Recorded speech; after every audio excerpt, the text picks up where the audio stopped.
When the chips are down, these civilized people, they'll eat each other.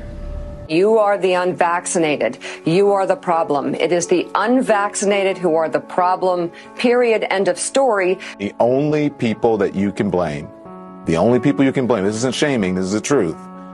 Maybe they should be shamed, are the unvaccinated. It's time to start blaming the unvaccinated folks, not the regular folks. Anyone you came into contact with will blame you, as will the rest of us who have done the right thing by getting vaccinated. Because frankly, we know that we can't trust the unvaccinated. I think it's time to get our moral house in order, Anderson.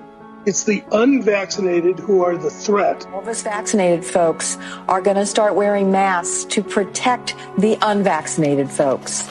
It's called a Christian value. You're basically punishing the vaccinated for the sins of the unvaccinated. People are not behaving honorably. The unvaccinated are basically saying, well, it's open season for me. I can do whatever I want as well.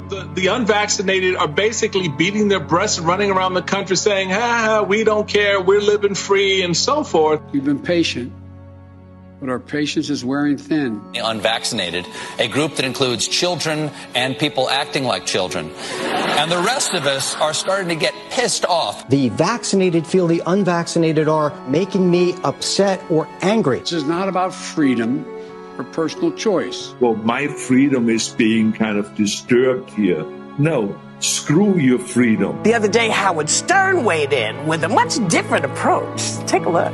When are we going to stop putting up with the idiots in this country and just say, it's mandatory to get vaccinated?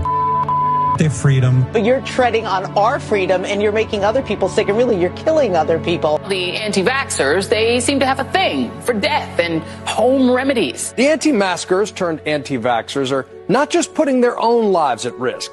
If that was the issue, we could just say that we can watch them compete to win place or show in the Darwin Awards. We have to start doing things for the greater good of society and not for idiots who think that they can do their own research. And don't get me started on the lunatics who won't take any of the COVID vaccines. Life is too short to be an ass. Life is way too short to be ignorant of the promise of something that is helping people worldwide. Maybe you're doing it because you're disconnected or disorganized. Maybe you have some sympathetic psychological reasons.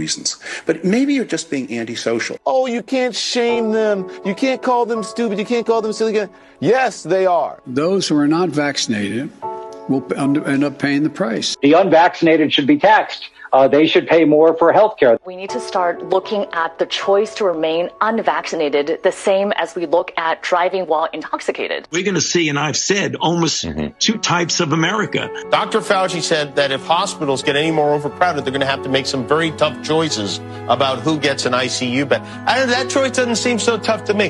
Vaccinated person having a heart attack, yes, come right on in. We'll take care of you. Unvaccinated guy who gobbled horse goo, rest in peace, Wheezy. Pointing back to the unvaccinated who are really creating a problem in this country, every death that we are seeing from COVID could have been prevented. Literally, the only people dying are the unvaccinated. And for those of you spreading misinformation, shame on you. Shame on you. I don't know how some of you